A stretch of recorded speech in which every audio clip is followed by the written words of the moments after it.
set that example that we need to be the professionals. Now, if there's any concern about the outcome of a conference, if you think what you have to say is going to upset somebody, I would strongly suggest that you get a teaching partner, a department head, your supervisor, your principal, the guidance counselor, the head of school, somebody to sit in with you. For one, to serve as a witness to what you said, and for number two, to make sure that if that person has a problem, you can refer to this next person as an expert in that area, and let's see what that person has to say. Never, never, never have a parent conference that you think might be confrontational when there's nobody left in your building. Because there's always a time when something can happen.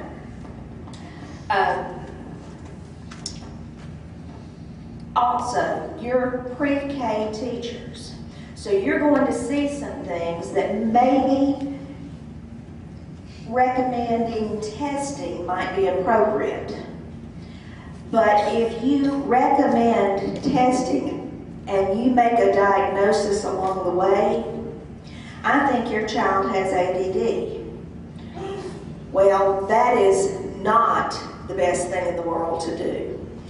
You may want to recommend some type of testing, but I would not say specific testing, because we are not doctors. We are not psychologists. We don't do things like that, even though we may know beyond a shadow of a doubt.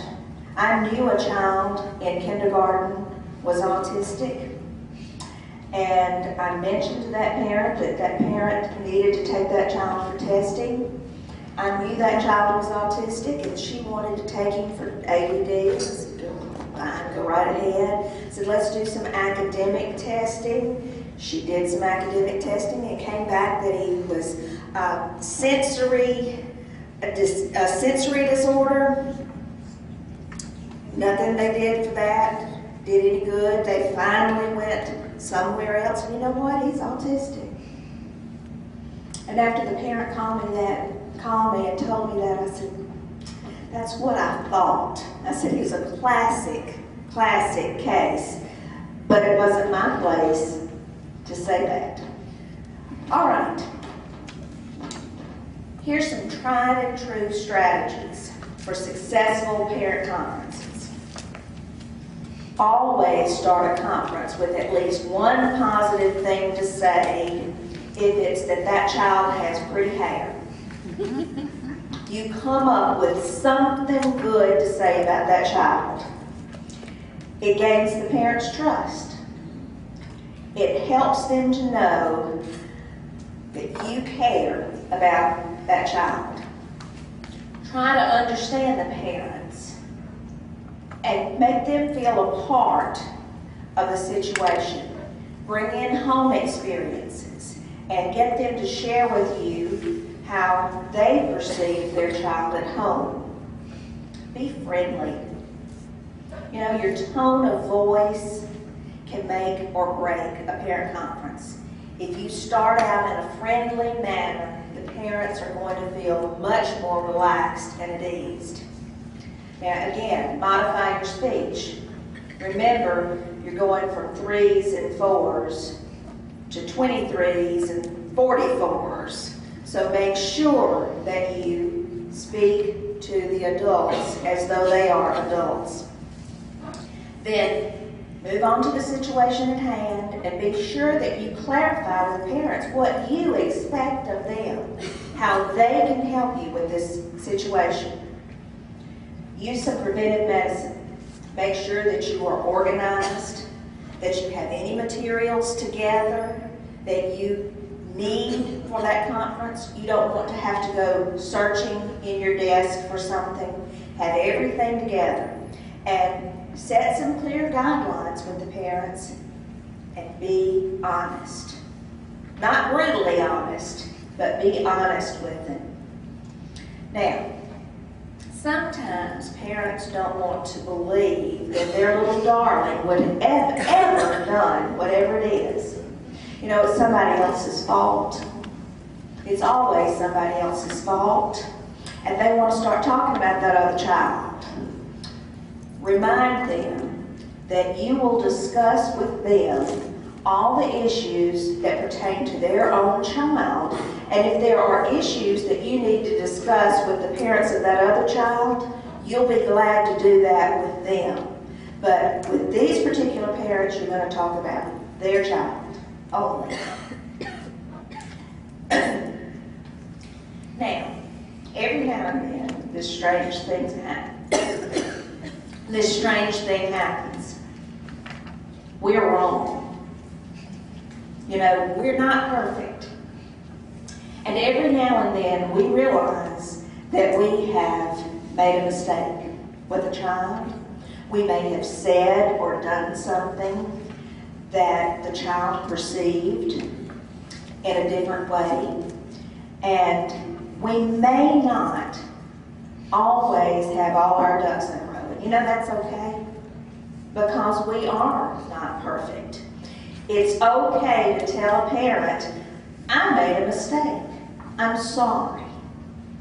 Let's see how we can work this out. I know that I've done that before. I know that I will do that again sometime in the future. And then finally, when you're in a parent conference, try not to take things personally. Now that's one of the hardest things to do. Or you're going to take it home and you're going to think about everything you should have said. I should have told that mama.